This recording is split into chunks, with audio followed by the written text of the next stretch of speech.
Hi, I'm Nancy O'Neill. Today on Suncoast FYI, we talk to Executive Director Lucy McAndry with Suncoast Charities for Children, Dr. Nima Runyon, and Marketing Outreach Sarasota, Stacy Prouty from Elite Health, and SNN's new meteorologist, Dan Henry. All next on Suncoast FYI.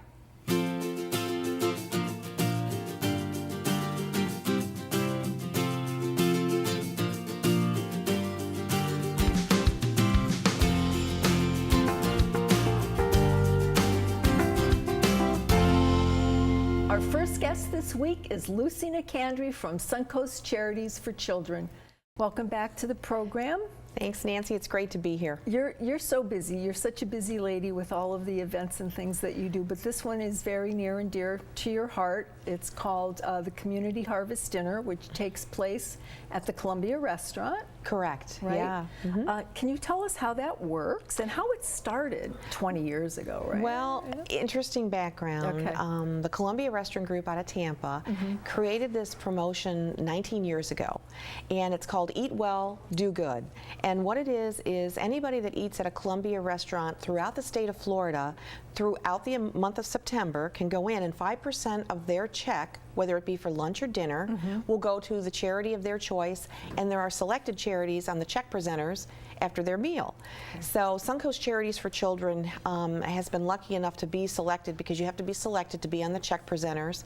There's approximately 10 or more other local charities here in the community. I know Boys and Girls Club, the Cat Depot, a lot of different charities in the Sarasota area where you can just check the box, and 5% of that will go back to the charity in the form of gift certificates, or you can write in your own charity, and that'll be honored as well. That's wonderful. I mean, and again, well, 20 years, this will be their 20th year. How much have they raised over 19 years? Do you know? I did find that out just last week, as a matter of fact. I got a press release. There was over $2 million raised in the past 19 years for charities throughout the state of Florida. And the Gansmart family is 5th generation. So this all got started many years ago. Casey Gansmart has been a manager here for our local Columbia restaurant. He's been very involved with a lot of charities, especially with the Sarasota Powerboat Grand Prix, Suncoast Charities for Children, and now Casey Jr. is involved as well. So we just want to thank the Gansmart family, and we use these gift certificates throughout the year. What do you use them for, Lucy? Well, we thank our volunteers. As you know, events like Suncoast Charities for Children, with 2 big festivals, we have over 350 volunteers. So it's nice to go up to those volunteers and say thank you with a $25 or $50 gift certificate where they can enjoy a meal out. We also use them for our auctions, and it's really served a purpose if we have a meeting, say of 12 people, 2 people, doesn't matter. Instead of having to pick up the check with the person you're meeting with or the charity, it covers that meal. Wow. Well, let's see now. If everybody, you know, enjoyed the Columbia at least once or twice during the month of September, look at all the money they've raised, and it's doing such a good thing. And when people do that, they don't realize that those small gifts add up to a lot when it's put together. And that's all it takes. You do a little, if everybody does a little, right? If everybody does a little, Nancy, it does a lot, is what I say. Absolutely. And you don't know how much a volunteer will appreciate when you can say thank you and you're giving them something. They don't expect it, because they're volunteering. And a lot of events, yes, you give them T-shirts, you give them a takeaway, but this is something they can take their family or enjoy themselves and just have a nice meal out. Really, and it helps us too. I mean, really, I mean, we know the volunteers are, we need them desperately. You couldn't put the events on without them. We do, we do, and they're a great bidding item when you put them in a basket, especially a dine-around basket. We get a lot of good bids, and that financially helps the charity, so we're excited to be a part of it. So the gift certificates that you receive, throughout the years, I mean, is it, it's to the Columbia? It is to the Columbia restaurant, but you can use them at any Columbia restaurant throughout the state. And there's 7 of them. There's 7 of them, yes. And we get added credit, if you will, for like our interview today. If you promote the promotion, there's extra dollar amounts that the charities will receive as well. All right. So let's see. Now, do they wait till the end of the month to give the charities the 5%? How does that work? So you've got your check request, and they wait and total it up at the end of the month. Who gets what? They do. How is it dispersed? Well, at the end of September, every charity has to do a fulfillment report. And what our fulfillment report is how did we promote this, whether it be on social media, TV interviews, radio interviews, publications. That credit is added to what diners have checked. And then usually mid to late November, we get a stack of gift certificates, and they're good throughout the following year to November, and the cycle repeats. So, you know, I really have to give credit to that restaurant chain, because it's something they've been doing now for 19 years, and it's huge when you add up all their locations. Yes. Seven locations, right? Yeah, and within every location, you're talking normally around 10 to 15 charities that are local in that area. Yes. So it's huge. Yeah, and that's it. It's done by area. I saw it on the website. So depending on what area you live in. So even if you're visiting Sarasota and you go to the Columbia here on St. Armand Circle, it'll work up in Tampa. Absolutely. I mean, you can make it your own. You can make it your own. Absolutely. Okay. Anything else that you would like to add today about anything else that's coming up, or a little bit more about the Community Harvest Dinner? Well, one thing, if people want more information, go to suncoastcharitiesforchildren.org. They can learn about the Columbia Community Harvest promotion. But I do want to mention on December 9th is our holiday boat parade of lights in Sarasota Bay. Yes. And then in February, the 15th through the 18th is the 20th annual Thunder by the Bay Motorcycle Festival, and we are excited. It's back in Sarasota this year at the fairgrounds. Oh, we are excellent! And we are going to do a downtown Bikes on Main Street on the 15th, Friday night. So thunderbythebay.org, check it out. Awesome, wonderful. Thank you again so much for being here. Always a pleasure. Thank you, Nancy. Coming up next on Suncoast FYI, we meet Dr. Numa Runyon and Stacy Prouty of Elite Health. So please stay tuned.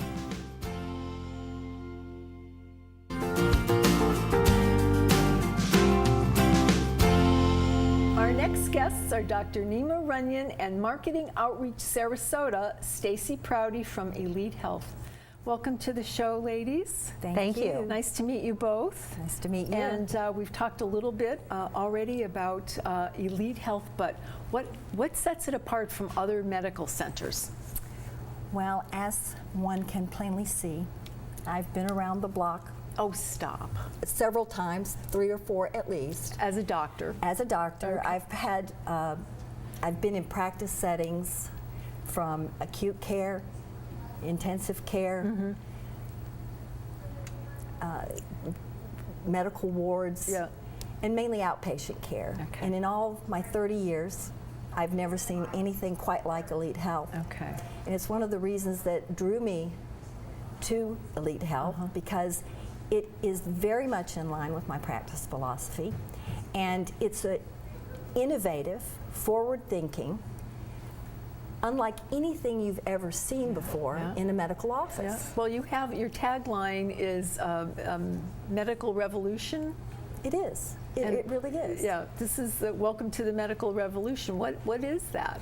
Well, it's really all about health care and how somebody or a team can treat the whole person.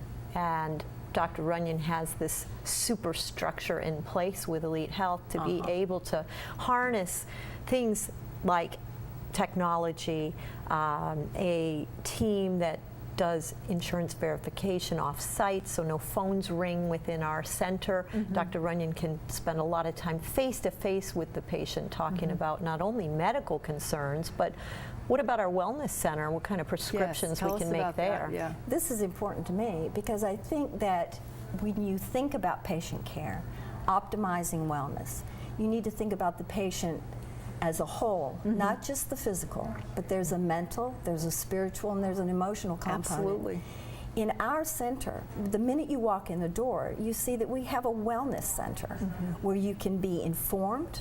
It's for patient education, information dissemination, and then the activity center itself makes it easy for every patient and even non-patients to come in and participate in all levels of movement. They can do our simple, gentle stretching, all the way to yoga, Pilates, and even Zumba. Even if they're not patients? No. Okay.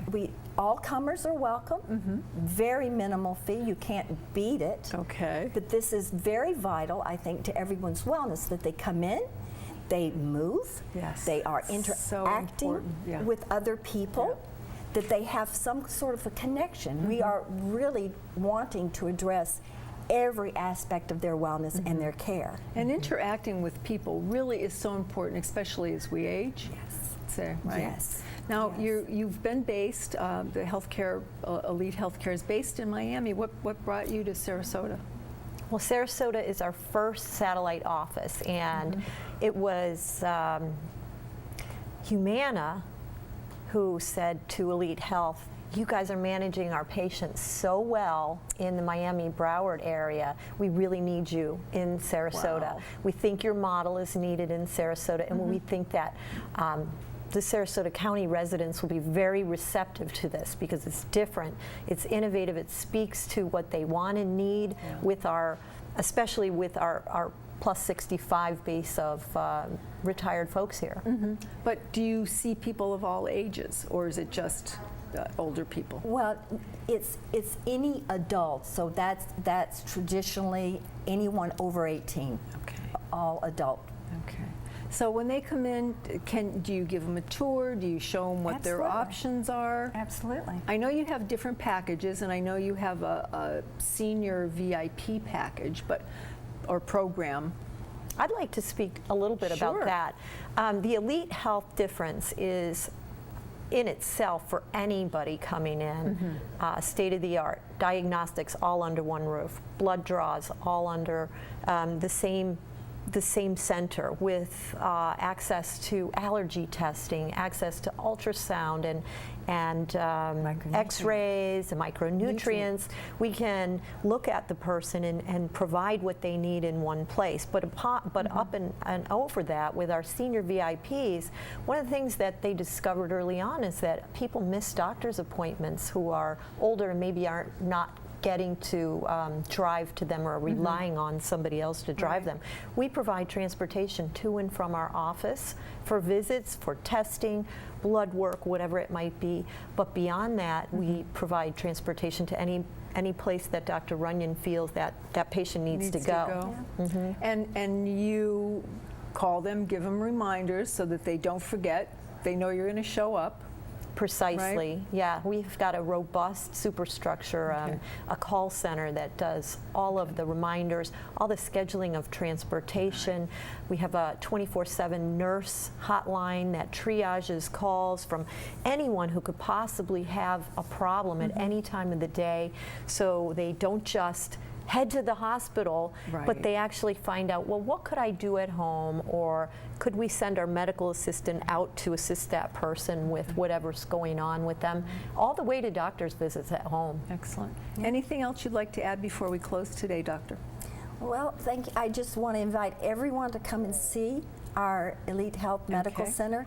It is distinctly different. Okay. And where are you located, and where can our viewers go to find you?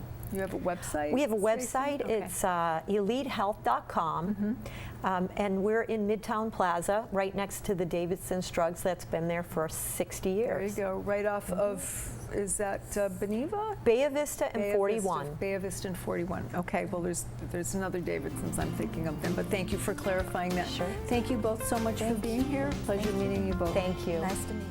Coming up next on Suncoast FYI, we find out more about our new SNN meteorologist, Dan Henry, so please stay with us.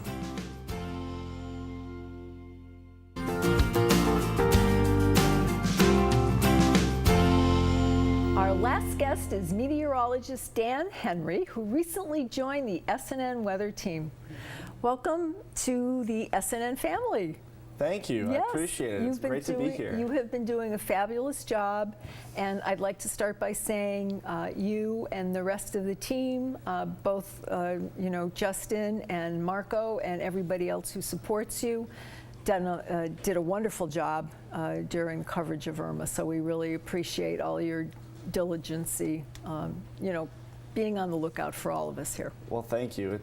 Pulling 12-hour shifts, working 6, 7, 8 days in a row, bottom line is it's not really work to us because this is why we do what we do. That's we do what it you do. to keep people safe, and because we love it. We love tracking storms, and I have great teachers in Justin and Marco to help me learn the ropes. You know, second week here we had historic, hurricane in the Atlantic, you know, so trial by fire. Yes, absolutely, absolutely, yes. Welcome to the Suncoast. Yes. So let's tell our viewers a little bit about you and where you're from and how you got here. Sure.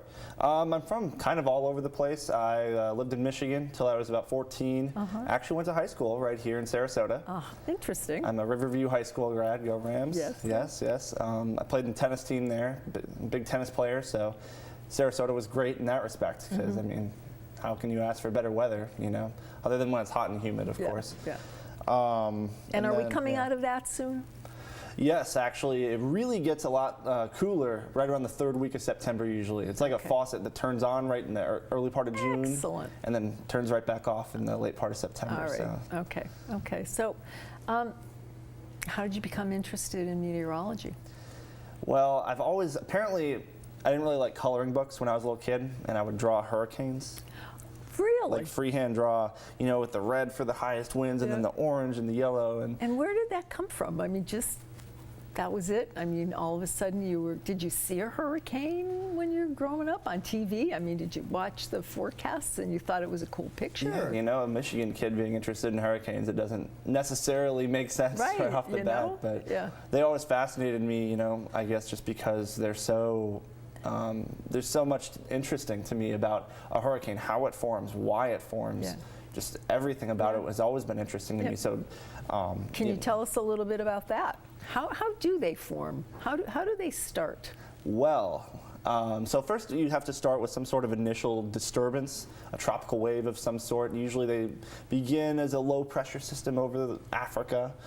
Some area of uplift. So, you know, the way that a low pressure system forms is you get the sun beating down into the lower part of the atmosphere, and that disturbs the air because of the energy transfer.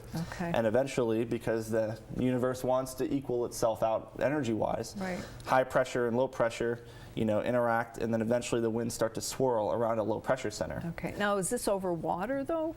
It can start over land, too. It can. And oftentimes we see tropical disturbances starting over the continent of Africa, and the second that they move over those warm waters of the eastern Atlantic, that's when we see those areas of investigation, tropical depressions, and then obviously what happens then is it becomes an engine essentially that runs on heat, something called the Carnot cycle. So C-A-R-N-O-T, if you're really interested in the details, it's called the Carnot cycle. But so essentially the hurricane draws in warm moist air, and then the air tries to go toward the center of the hurricane, but is forced up in the atmosphere.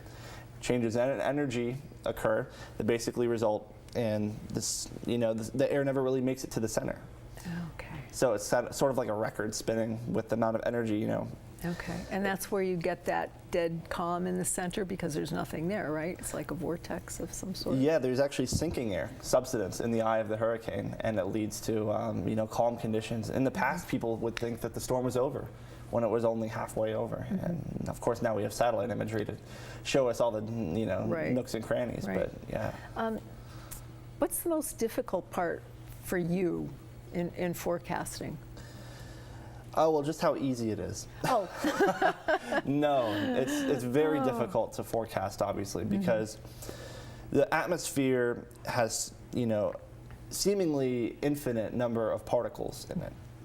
And every single one has a different temperature, a different movement, and different parameters as far as, you know, where it's going, when it's going to be there. And we could never sample every single point. And that would be what we would need to do to make a perfect weather forecast. But there's millions of them? Billions. Billions of them. Yes. Okay. An unfathomable number. Okay. Even with our supercomputers today. Yeah. You know, at this point, you know, we've kind of bridged the gap as far as, you know, really getting over the hump. You know, say 25, 30 years ago, weather forecasts were just way less accurate than they are today. It's where we get all the adages about, oh, well, meteorology is the only job you can be wrong half the time. Yeah. But I mean, with computer models now, we've figured out the forecasting. We figured out the basic equations that relate temperature, pressure, and other things like that. So it makes my job a lot easier. Okay. Yeah, but no, it's still very difficult, especially when you get, 7, 8, 9, 10 days away. Yeah. So to make a 10-day forecast, so another thing that helps us is we now have a lot of climatology. So that's basically study of climate. Yep. And then also knowing what the average is. So A lot of factors that come into play to figure out what you do. Well, so you moved back here. Let's finish up with this because we're almost out of time. You moved back here from Michigan and went to high school, and then you've kind of stayed in the area, went to college. yeah, I went to college up at University of Florida. And then while I was still living in Gainesville, I was at a station there. That's where I got my first job. Okay. On And now you're TV here there. with us.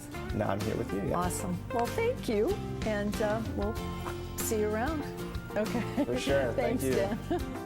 Thanks for tuning in to this week's episode of Suncoast FYI. We will return after a short break. Coming up this weekend on the Suncoast, Florida's Suncoast Orchids Fall Tent Sale will take place tomorrow, Saturday, September 23rd in Mayaca City. Comedian Josh Sneed will be performing at McCurdy's Comedy Theater through September 24th. The Great Gay 5K race will take place Saturday, 8 a.m. at Siesta Key Beach. If you would like to promote your community event on Suncoast FYI, we would love to hear from you. Just call us at 941-361-4639. To view previous episodes, go to snntv.com under programming. I'm Nancy O'Neill, and we'll see you next Friday on Suncoast FYI.